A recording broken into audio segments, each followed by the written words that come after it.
Y ahora queremos invitar a un esperado expositor.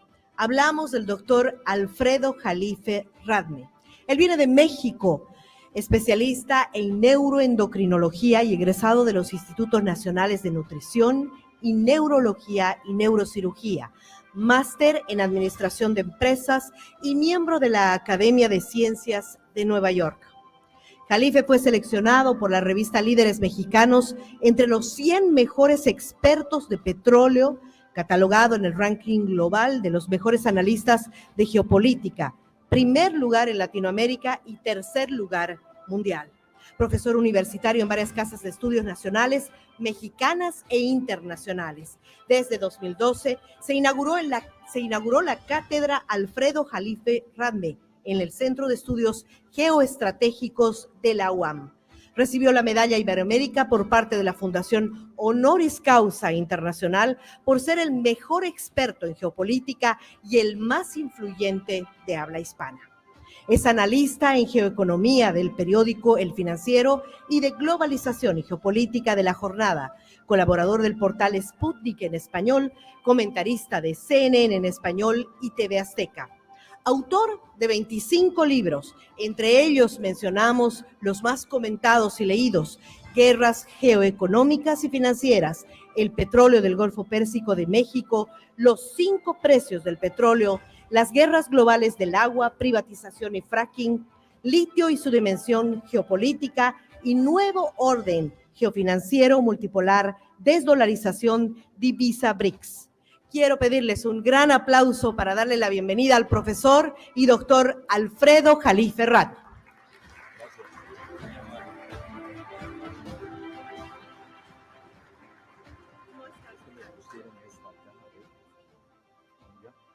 Gracias. Sí, gracias. Muy amable.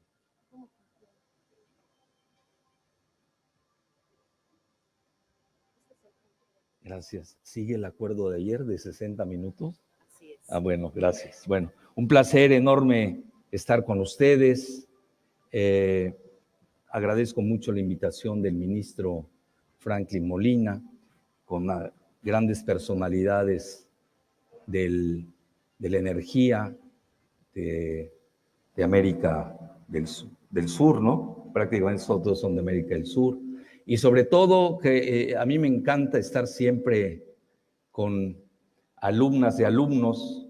Cuando veo universitarios, me cambia hasta el alma. Bueno, dicho esto, ayer hablé del litio, pero realmente nos interrumpió la declaración que se hizo de los BRICS.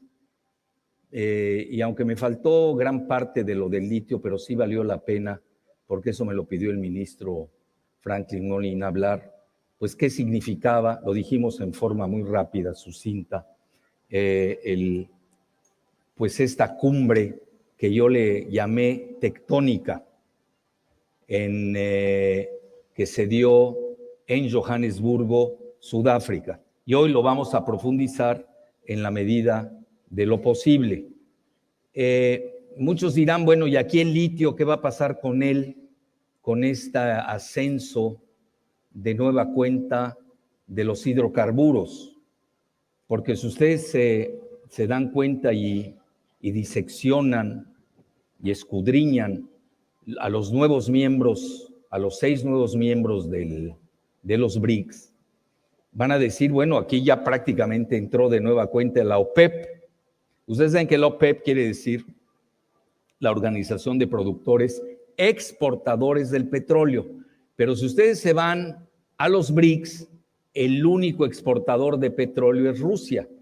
Y lo que son China e India, pues prácticamente son países importadores de petróleo. Brasil le va bien con el petróleo, tienen toda esta cuestión del petrosal, etcétera. Y Sudáfrica, pues no es una potencia petrolera.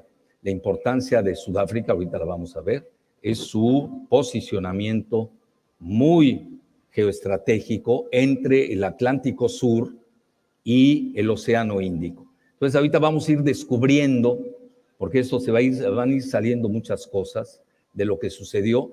Vean, de entrada se los digo, La prensa, por ejemplo, Sputnik, se los digo con humildad y rigor, me hizo una entrevista, me dio la portada, lo cual se los agradezco, pero más importante, incluso lo comentaba ahorita al ministro Franklin Molina, le dio una entrevista al presidente Luis Arce, que curiosamente se encontraba en Johannesburgo y se reunió tanto con el canciller Lavrov, ya se había reunido con él al margen de la Asamblea General de la ONU, y aquí lo hizo al margen de la cumbre de los BRICS, y ahí hablaron literalmente del litio. No lo ocultaron porque se permeó a la prensa. Y con Lula también se reunió, parece ser fue muy cálida la entrevista, y hablaron naturalmente de la relación de integración, me llamó la atención, bilateral, y sobre todo la cooperación en materia hidráulica. Es decir, y lo que les digo que me llamó más la atención del presidente Arce es que lo vi más entusiasta que yo en relación a los BRICS. Con eso les digo todo. Bueno, ya dicho esto, vean, los nuevos miembros son 6, y vean cómo ha aumentado. En la prensa anglosajona, como que están, yo diría, en catatonia, en una perplejidad catatónica. Y hoy la revisé en la mañana antes de venir aquí, no había nada. Los titulares de ellos, las noticias eran que Putin mató a Prigozhin, que Trump le tomaron su foto desde la cárcel, o lo citaron a una cárcel en Estados Unidos, y la posteó en X, ya saben, el anterior Twitter. Esas eran las noticias hoy de Estados Unidos. Nada sobre los BRICS. Se apanicaron con los BRICS. Bueno, ahorita van a entender por qué. Ahora, yo lo que les recomiendo es que no se centren únicamente en la cuestión del Producto Interno Bruto. Aquí lo miden por el poder de paridad de compra o poder adquisitivo, que se llama en inglés Power Purchase Parity. Entonces aquí tienen, vean en 2023, dónde se encuentra. Bueno, a mí me sigue sin funcionar este señalador. Creo que aquí, bueno, pues ahí con mi dedo, ahí lo ven. El 2023, vean, ya lo que son los BRICS ya habían rebasado al G7. Ustedes saben el G7 quiénes son: Canadá, Estados Unidos, Japón, Alemania, Gran Bretaña, Francia e Italia.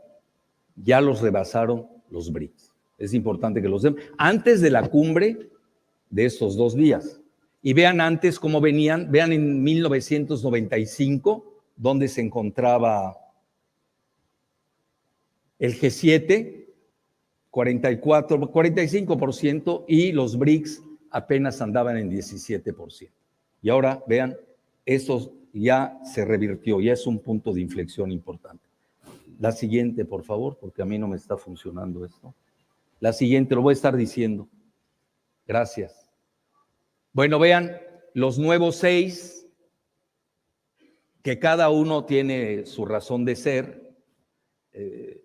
Argentina fue la gran sorpresa, porque, como ustedes saben, los 2 primeros que quedaron en las primarias que tuvieron en Argentina, rechazan contundentemente no solamente a los BRICS, hasta el Mercosur, del que es líder Brasil. Entonces, ahorita tocaremos el tema de Argentina. Arabia Saudita, con Estados Unidos, son los primeros productores de petróleo del mundo. Nada más que Estados Unidos tiene un problema. Ellos usan el famoso fracking, porque están extrayendo su petróleo del gas lutita, que en inglés se llama shale gas, S-A-H-L-E, y este se está acabando. Entonces Estados Unidos va a entrar en un problema serio de petróleo. Ellos aprovecharon el fracking, que es la fracturación hidráulica, que es contaminante, crea sismos, pues pese a ello lo hicieron, y Pues y llegó un momento hasta que tenían mayor producción que la misma Arabia Saudita y Rusia. Entonces ahí tienen ustedes, pero sí pesa mucho y van a ver la razón. Además que tiene grandes capitales que van a inyectar al nuevo banco que se llama Banco BRICS o New Development Bank, el Banco de Desarrollo, le llaman nuevo, ¿no? Y luego tienen a Egipto, que ahora veremos también la razón de ser porque está, Emiratos Árabes Unidos, Etiopía, que para muchos fue sorpresa, pero no lo fue tanto, ahorita lo veremos, e Irán. Entonces ustedes se dan cuenta, esto lo dice hoy la jornada, vean qué importante dato, 80% de la producción mundial de crudo, escuchen bien, 80%. Entonces, lo que yo les comentaba, bueno, ¿y el litio en esto qué tiene que ver? ¿O cómo están esta revolución o esta devolución, yo la vería así, energética, que naturalmente tampoco se puede estar cerrado a que las nuevas tecnologías van a crear nuevos productos o elementos energéticos?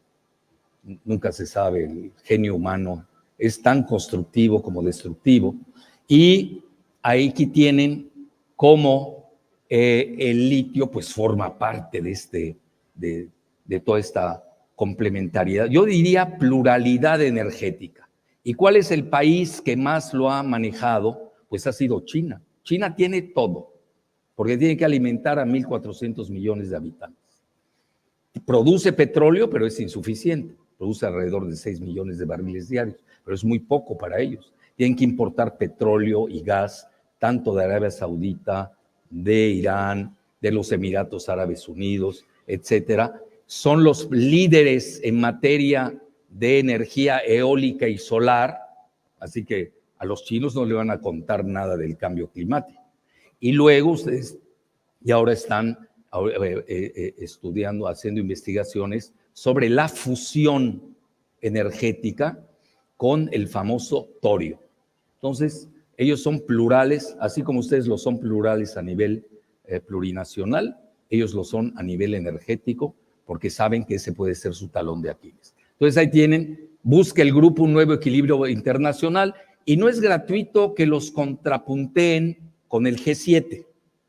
Yo de entrada se los digo, el G7 va a la baja, siempre lo venimos manifestando, y los BRIC más con estos 6 van a ir al alza. Vean, un dato muy importante, y yo creo que eso puso en pánico, en modo pánico, vamos a ponerlo así, a la anglosfera.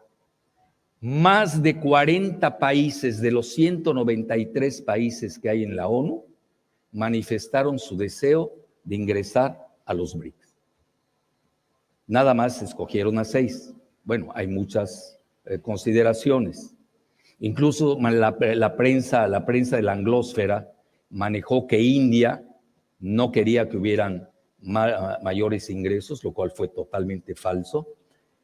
Poco se está manejando que se reunieron en forma bilateral tanto el presidente de China, Xi Jinping, como el primer ministro de la India, Narendra Modi. ¿Qué hablaron? Pues no lo sabemos, pero se reunieron. Cuando antes la prensa anglosajona estaba manejando, pues que se iban a matar, literalmente. Bueno, ahí tienen la siguiente, por favor. Ay, no, esta es la. Vean, no me quiero hacer publicidad, pero pues ahí está. La reunión de los BRICS fue una cumbre tectónica y el auge de la multipolaridad. Pasamos de un mundo unipolar a un mundo multipolar. Esa es la gran noticia. Por eso es tectónica. Estamos ante un cambio hacia un nuevo orden mundial, que esto va a cambiar todas las estructuras de gobernación, no es como le estén llamando ahora gobernanza, gobernabilidad, como le quieran llamar, en el planeta. Por lo menos van a tener que sentarse a negociar con el G7, con los BRICS, donde hay 2 sancionados de primer nivel, que son Rusia e Irán. Bueno, y ahí tienen aquí, vean, ahí es lo que le comenté a quien me entrevistó en Sputnik ayer. Si uno analiza bien, 4 países, vean bien, son árabes, 4. Tienen, bueno, no, Irán no lo es. 3 son árabes, Arabia Saudita, los Emiratos Árabes Unidos y Egipto. Irán es persa. no tiene nada que ver con los árabes, pero forman parte del Medio Oriente. Es decir, que ingresen 6 y que 4 sean del Medio Oriente, pesa. Que de los 6, 3 sean árabes, pesa. Y luego vamos ahorita a ir elucidando qué significa cada uno. Por ejemplo, de entrada les digo yo Egipto. Egipto es el mayor país con población árabe de todos el famoso mundo árabe. Pero también es la primera potencia petrolera de África. Fundamental. Otra vez el sello de la energía. Ya no se diga Arabia Saudita, que depende el momento y quién haga las estadísticas, tiene el primer lugar en la producción de petróleo con Estados Unidos. Irán es el segundo productor de gas del planeta. Y luego los Emiratos Árabes Unidos, pues son importantes productores de hidrocarburos, sin dejar de lado Argentina, esto es importante, que es una potencia de litio y gasera en la región de Neuquén, Vaca Muerta. Ese es el sello principal de la cumbre. A mi juicio es el fin del petrodólar y el inicio del petroyuan. Aunque en la cumbre no se pusieron o no salió, vean, muchos manejaban que iba a ser un fracaso. Quien acuñó el término BRIC, no BRICS, sin ese, BRIC hace 22 años, Jim O'Neill, un gran economista de Manchester, de Gran Bretaña, que hoy está en un think tank de Gran Bretaña que se llama Chatham House, que muchos dicen ahí se maneja toda la política exterior de Gran Bretaña, ridiculizó que los BRICS pudieran crear una divisa que la estaban llamando la divisa BRICS. ¿Y en qué consistía la divisa BRICS? En eso hay un autor muy importante en Estados Unidos que se llama James Rickards, R-I-C-K-A-R-D-S, James Rickards, que es un consultor del Pentágono, es un hedge funder, le gusta especular ahí en Wall Street, y él pensaba que en esta cumbre iba a salir la divisa BRICS, pero apuntalada por oro, petróleo, plata. Yo hasta que en un momento dado, ¿y por qué no meten al litio, no? Ya que están metiendo materias primas. No salió, y lo único que se pusieron de acuerdo es que estos 11 países manejen sus divisas nacionales, cada una entre sí, en intercambio. Les doy un ejemplo que poco se conoce. Cuando viajó Narendra Modi de la India a los Emiratos Árabes Unidos, la compra de hidrocarburos que hizo India fue en rupias. Es muy importante, es decir, ya se está manejando la petrorrupia. La rupia es la divisa de India. Arabia Saudita, desde hace mucho, todas las ventas que hace con China las está realizando ya no en dólares, las realizan en petroyuanes, que además tienen otra característica poco conocida. Pueden ser intercambiadas en la bolsa de Shanghai con apuntalamiento de oro. Ojo, vean cómo se están manejando las materias primas. Entonces, primer axioma. 1, regresan las materias primas. ¿Por qué? Pues está cayendo todo el mundo de financiarización del G7, que a ellos se dedicaron, sin materias primas. Y la segunda es que sí, el petróleo y el gas regresan de nueva cuenta a la palestra, independientemente del cambio climático. Por eso yo les daba el ejemplo de China, que ellos no van a dejar los otros rubros, aunque ellos produzcan petróleo, compren petróleo y gas, tanto a Irán como a Rusia, ellos siguen en la cuestión eólica, son los líderes en la cuestión solar, y además siguen investigando en la tecnología de punta en materia energética, como es el torio. La siguiente, por favor. Next. Gracias. Vean, ahí están los países. Lástima que no me funcione. Siempre me dan señaladores que no funcionan. Ahí tienen ustedes a Egipto. Bueno, ahí lo ven, ¿no? Por favor. Ahí tienen Arabia Saudita, ahí tienen Irán y los Emiratos Árabes Unidos aquí. Ahí lo tienen, aquí en pequeñito. Mejor lo hago con mi dedo. Ahí está. Ahí está todo esto, Emiratos Árabes. ¿Qué es lo importante aquí? Porque hay que ver geografía. Primero que nada, bueno, también ingresó Etiopía. Ahí la tienen aquí abajo. Bueno, yo aquí aporto dos hipótesis personales. ¿Para qué uso esto si no sirve? Vean bien Arabia Saudita, que yo no diría que es un país bioceánico. Ustedes lo deben entender más en Bolivia, que no tienen salida al mar. Es importante. Primero tiene salida al Golfo Pérsico, donde ustedes saben hay una base militar importante en Qatar de Estados Unidos. Tienen flota Estados Unidos, Gran Bretaña y Francia. En México, pues yo soy de México, muchos nos manejaron para privatizar el petróleo que no servía, imagínense, y lo privatizaron. Luego entra el gobierno actual y lo renacionaliza, vamos a decirlo así. Esperemos que no lo vayan a reprivatizar con el sucesor del presidente, si se equivoca.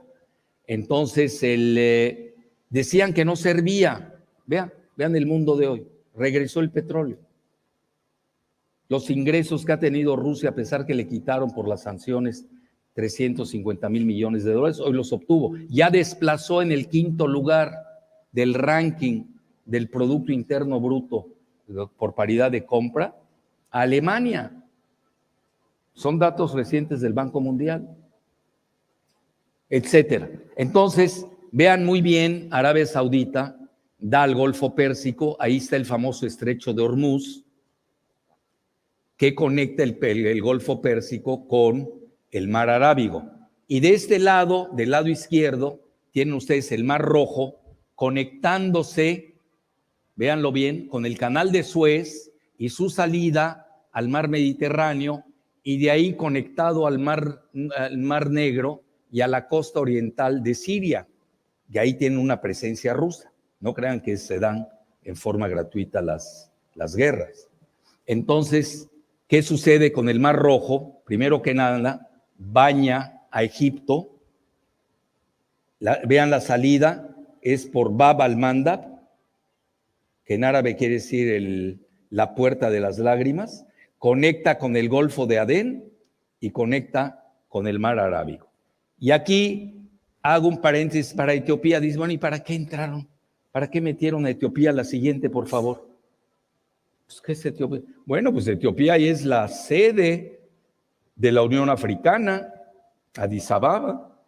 Toda la Unión Africana de no sé cuántos países, 50 y pico, si no me equivoco, es la sede, pero más que nada tiene un rápido crecimiento económico, en fechas recientes lo ha expuesto. No voy a decir que porque ahí se descubrió el café y que por eso la pusieron en la lista de los BRICS. Yo tampoco hay que ser tan banales. Y la otra es de que tiene una población importante, pero más que nada es simbólico, porque es el único país que no fue invadido, entre comillas, o independiente de África, que tiene un pasado colonial. Por eso escogieron a Etiopía. Por ahí se maneja, y es real, que Abisinia, antes de ser totalmente Etiopía, pues fue invadida por Italia, pero ahí perdió Italia. Entonces, eso como se lo agradecen mucho a Etiopía, y esa es la razón por la que ingresó. La siguiente, por favor. Bueno, y ahí tienen, para que lo vean en más pequeño, y vean, a propósito, sí quise esta diapositiva, hay 2 países en África que son totalmente pro-occidentales, que no son menores. Tienen a Nigeria, que es un país el más poblado de toda África, y la otra es una potencia petrolera, forma parte de la OPEP. Egipto, por ejemplo, no forma parte de la OPEP. Eso es importante anotar. Y luego, Nigeria ahorita tiene el problema con el golpe de Estado que se dio en Níger, y no me quiero meter ese problema geopolítico focalizado, pero hay que ver muy de cerca que Nigeria tiene hoy una población prácticamente igual entre musulmanes y cristianos. Nada más que ustedes lo saben que los musulmanes, lo digo respetuosamente, son poligámicos o polígamos, mientras que los cristianos, pues nos tocó ser monógamos. Digo, yo hablo oficialmente, no hablo off the record. Bueno, entonces, no hay que ser genios para ver cuál es la proyección demográfica que va a tener Nigeria. Ellos tienen un problema, si se meten a Níger, como ya ven el grupo ese llamado de ECOWAS, SOWAS, que es todo el grupo de África Occidental, pues ahí quizás tengan problemas, porque Níger es un país musulmán, donde hay la materia prima del uranio, que prácticamente es el que le venden a Francia y con el que Francia depende en gran medida de sus plantas nucleares. Vean cómo regresamos a la energía, ¿eh? No nos hemos perdido. Estamos hablando de etnias, de religión, poligamia y lo que sea, y regresamos a la energía. Porque eso es lo que está en juego.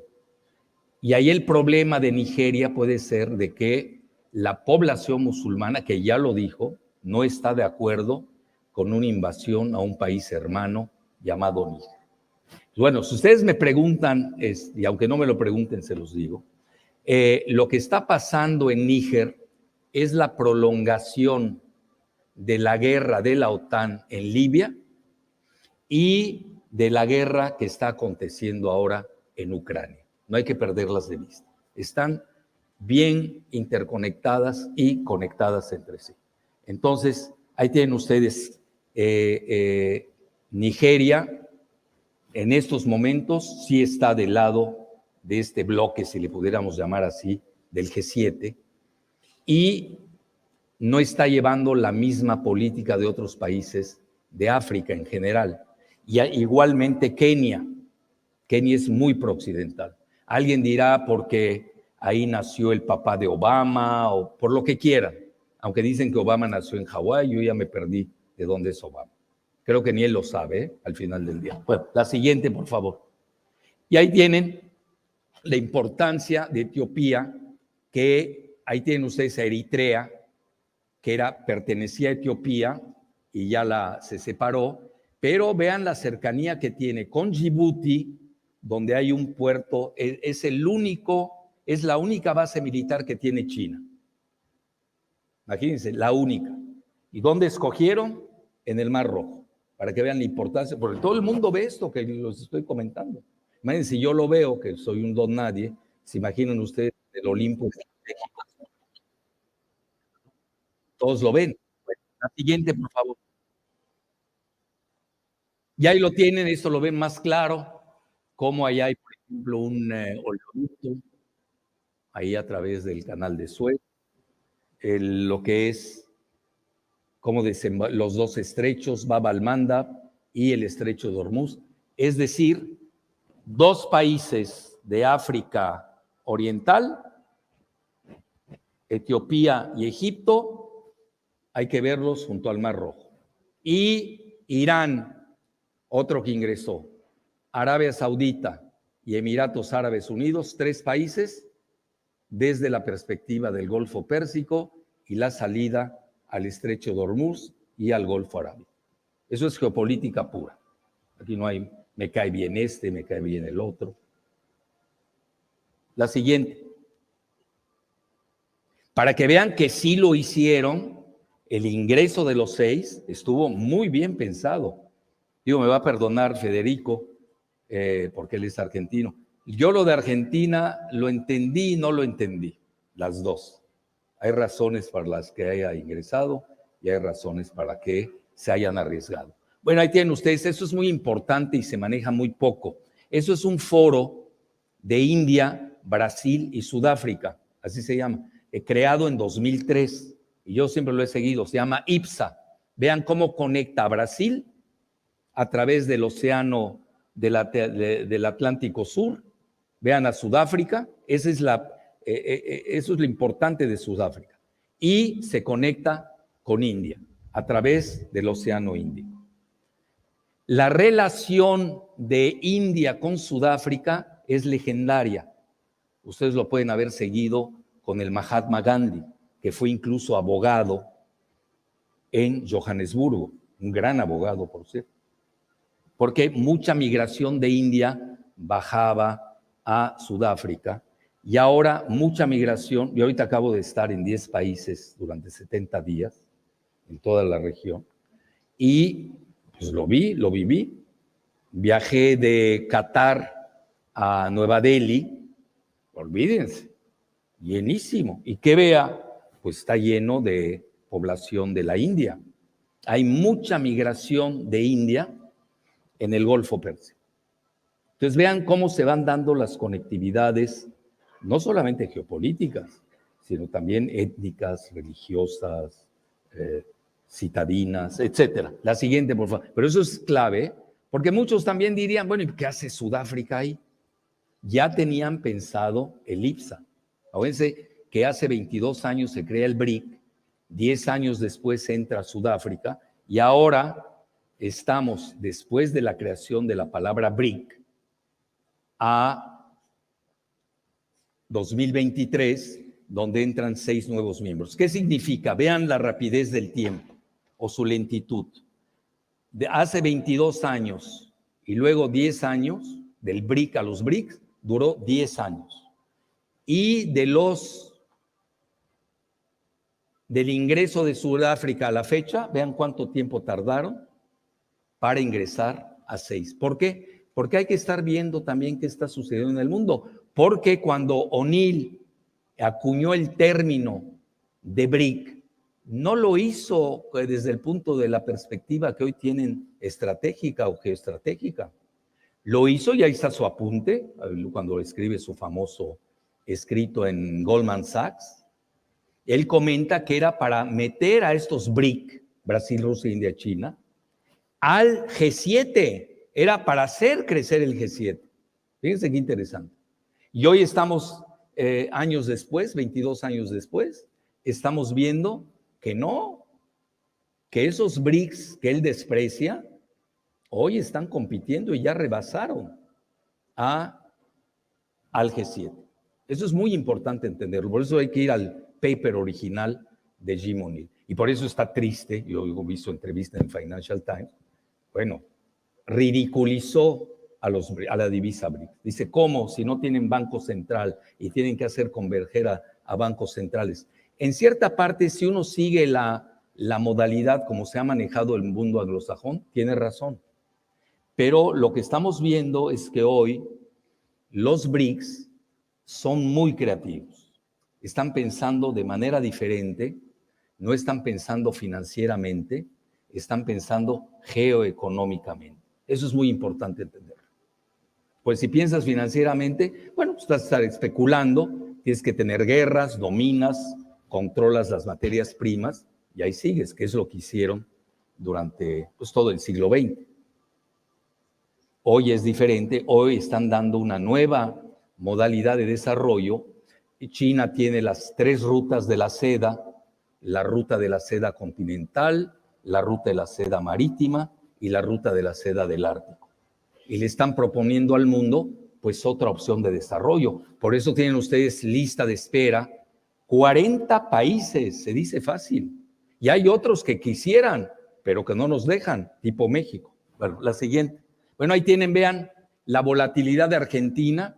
Mi hipótesis muy humilde es de que, primera, si pierden el grupo de peronista de Alberto Fernández, ¿qué va a pasar?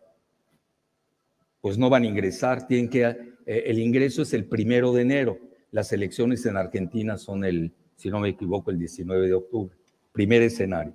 Segundo escenario, igual con Bullrich, es lo mismo.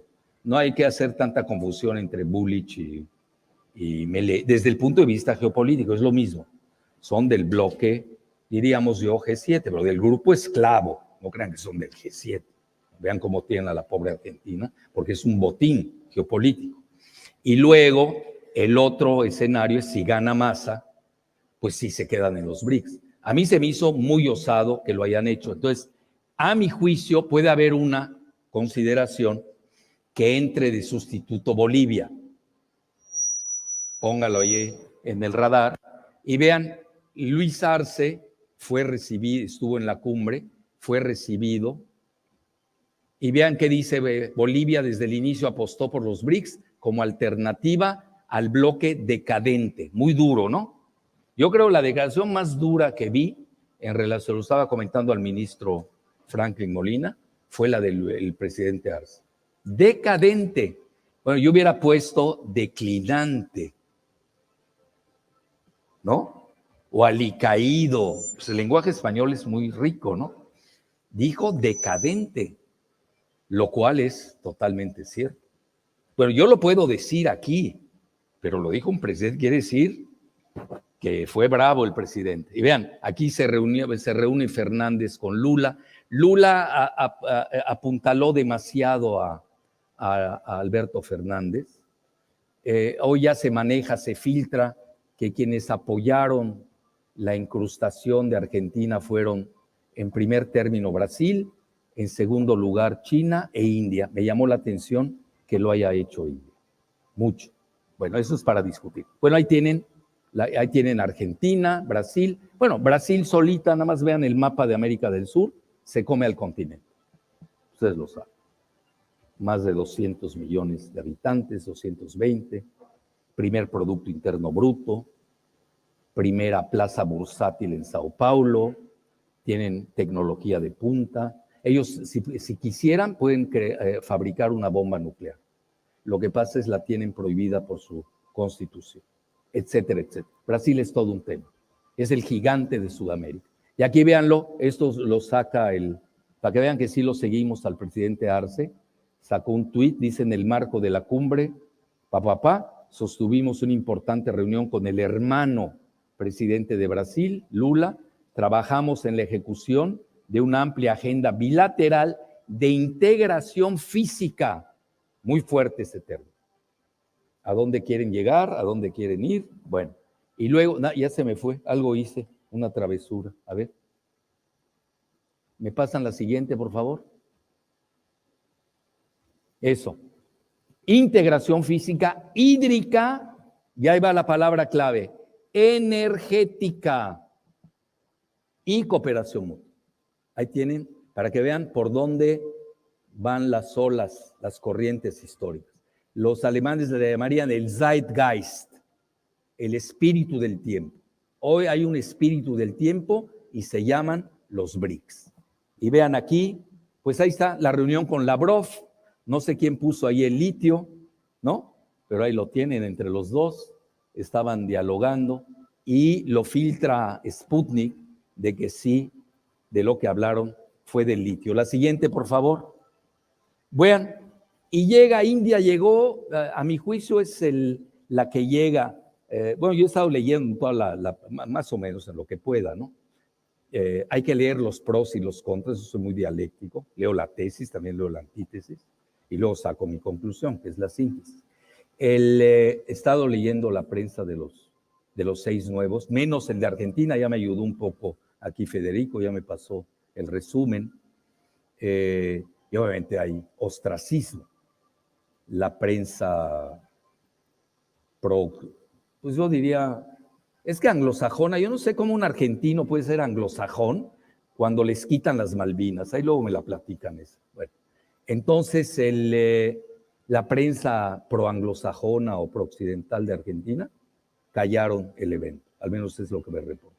Y los demás, vean, mucho dependió, por ejemplo, la India, había un entusiasmo en relación a la cumbre de los BRICS, porque además, en medio de la cumbre, India hizo la gran hazaña, la gran proeza de alunizar en el Polo Sur. Ustedes saben que China ya alunizó, pero en el lado oscuro de la Luna. Nadie lo ha hecho. De las 3 grandes potencias espaciales que han llegado a la Luna, Rusia, en orden lo digo, Estados Unidos, China e India. La única que ha lunizado en la parte oscura de la Luna es China. Pero ahora en la parte del sur, Polo Sur, a donde quería también alunizar Rusia, pues no les fue bien. Un día antes de la cumbre de los BRICS, pues digamos se descarriló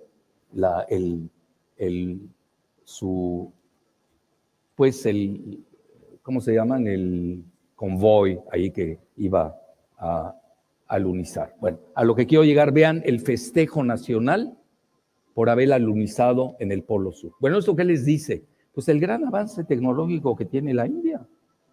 Ahí tienen incrustado en los BRICS, pero más que nada, independientemente de las proyecciones que se hacen, que en los próximos de 10 a 20 años las dos grandes, mayores economías del mundo van a ser la de China e India, esas son las proyecciones, del mismo Occidente que las acepta. Ya saben, China tiene ya más habitantes que la misma, India tiene más habitantes que la misma India. Bueno, pues era un festejo nacional, porque además, ¿cuál es la proeza? Que lo hicieron con el mínimo de inversión. Cuando comparan ustedes las inversiones que han hecho Rusia y Estados Unidos para sus proyecciones en la Luna. La siguiente, por favor. Y lean, bueno, esa es mi muy humilde opinión, fin del petrodólar, inicio del petroyuan. No es así tanto, pero por lo menos varios de los miembros de los BRICS ya están usando el petroyuan. Rusia usa el petroyuan, Arabia Saudita usa el petroyuan, y así por el estilo. Parece ser que Brasil, si no me equivoco, está usando también el petroyuan, pero ya no es petroyuan, ahí sería agroyuan, por la venta del soya que tienen con China, que además acuérdense que China pues también tiene que nutrir a 1.400 millones de habitantes. La siguiente, por favor. Gracias. Bueno, ya tienen lo que les decía de Egipto, ya estamos por concluir. Mayor productor de petróleo en África, mayor parte de sus reservas las tienen offshore, precisamente en el mar Mediterráneo, ahí junto a Israel, Líbano, parte de Siria y de Chipre.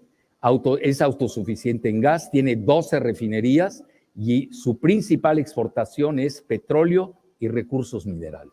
De nueva cuenta, el sello, la impronta de la energía en estos recientes ingresos.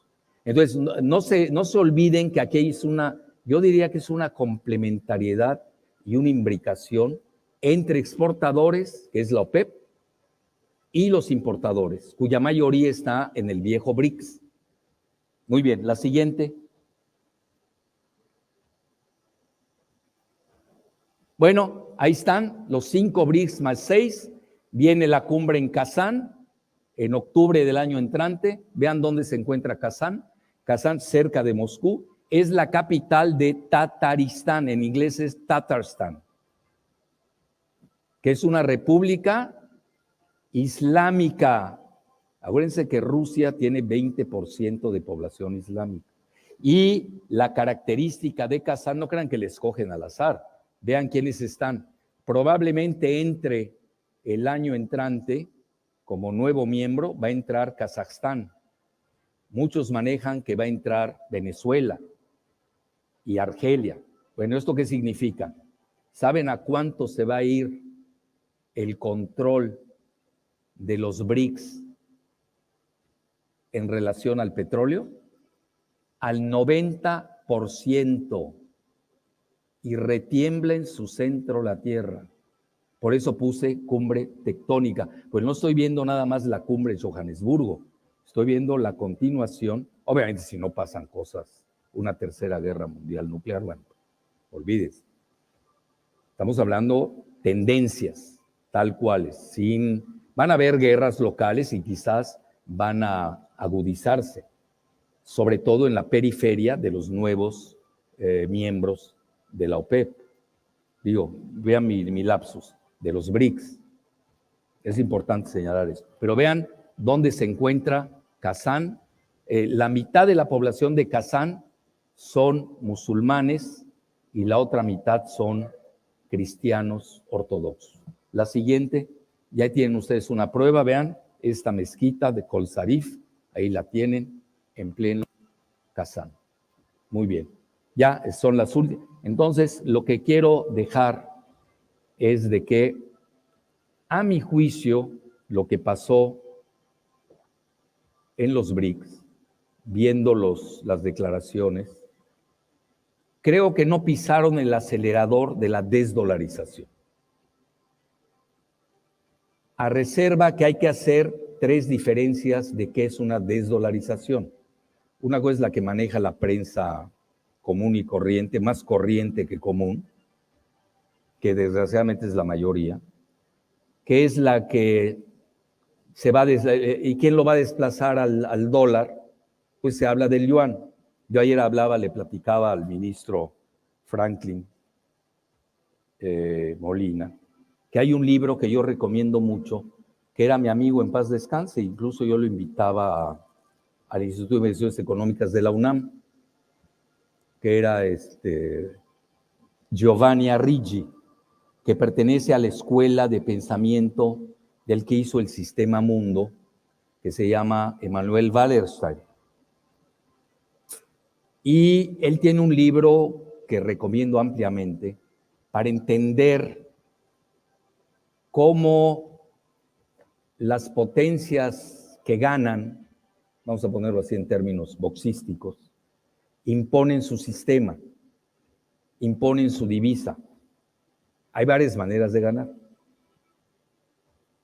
Si no mal recuerdo, el libro de Giovanni se llama Caos y Orden en el Sistema Mundo, algo así. Pero lo pueden buscar y ahí sale googleando. Lo de menos es el título. Pero es un libro altamente recomendable. Yo a mis alumnos de posgrado se los recomiendo, porque hoy a los alumnos ya no se les puede obligar a nada, menos en la era del TikTok. Entonces, se los sugiero que lo lean. Hay alumnos que quieren aprender, lo leen, y otros dicen, voy a perder mi tiempo con las locuras de Jalife. Bueno, está bien. Hay de todo en la viña del Señor.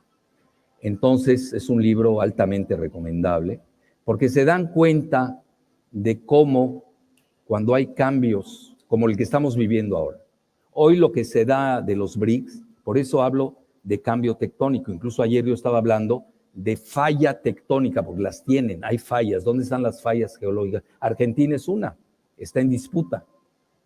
Lo están disputando el G7 y los BRICS.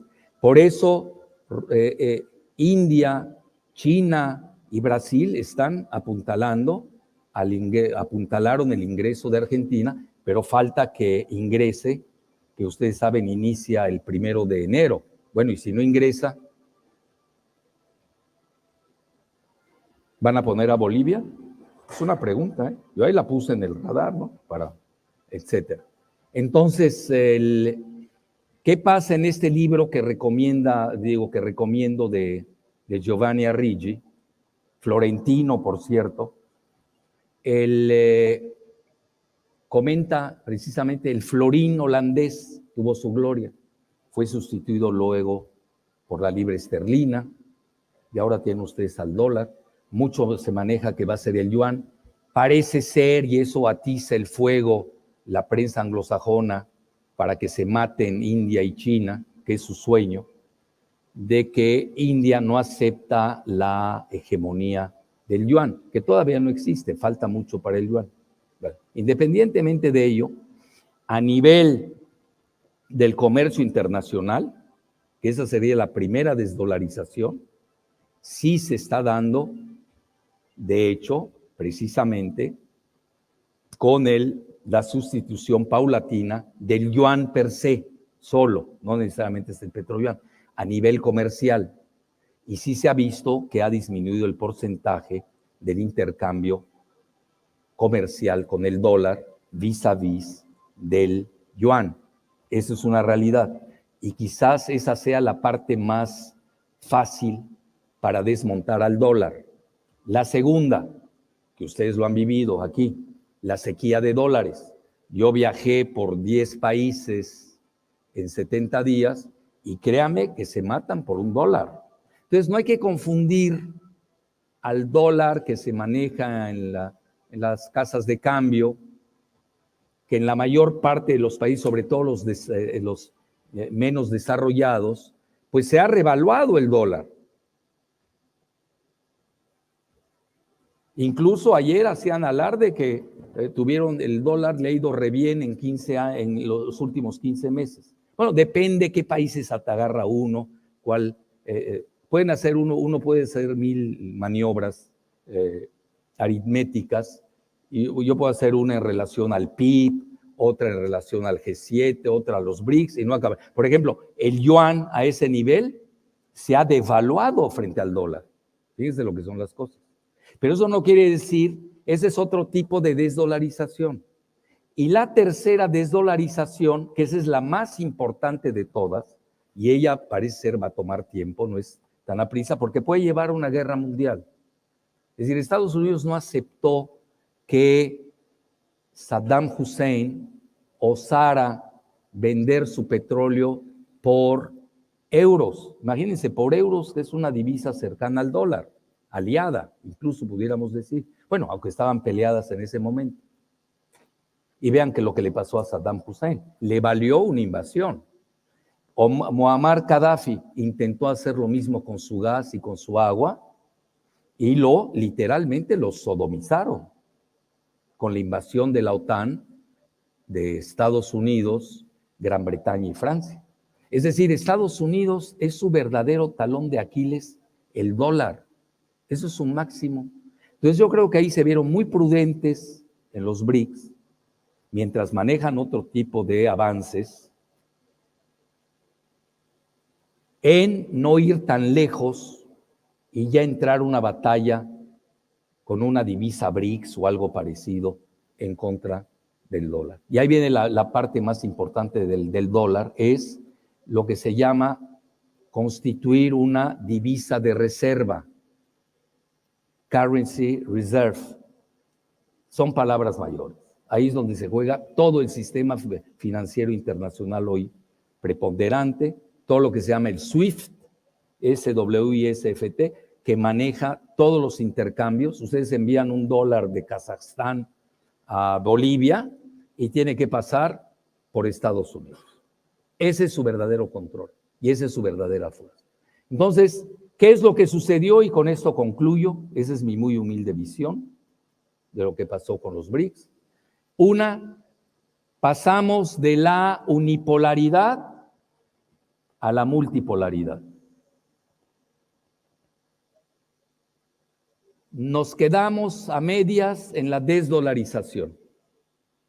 Van a seguir manejando, antes empezaron a manejar 5 países de los BRICS su intercambio de divisas nacionales, y ahora lo van a hacer a nivel de 11 países. Sí, pero entre ellos hay 2 que pesan muchísimo, como son Arabia Saudita y Emiratos Árabes Unidos, que son potencias en capitales.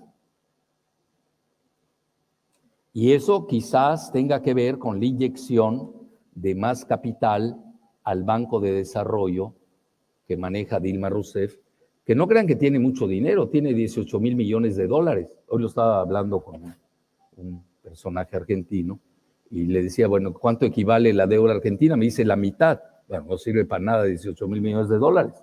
Hay que capitalizar ese banco. Entonces, en forma paulatina hay que ver también los gradientes de la dinámica que está en juego. Entonces, ahí queda claro, y yo manejaría algo más, que ayer que hice un video lo propuse. Los alemanes tienen una palabra que se llama Pause, es decir, hay momentos donde hay que detener las cosas. Y a mi juicio no quisieron avanzar más allá de la cuenta, habiendo progresado en forma enorme. Ustedes lo vieron, de 22 años a la fecha, nada más habían hecho un ingreso y ahora ingresaron 6. Oigan, eso les habla de una gran dinámica. Y el año entrante, sobre todo teniendo los resultados de la guerra de la post-Ucrania, que ya se sabe quién ganó y quién perdió. Por eso ven ustedes cierto tipo de ímpetu del lado de los BRICS, porque están jugando a la geoestrategia.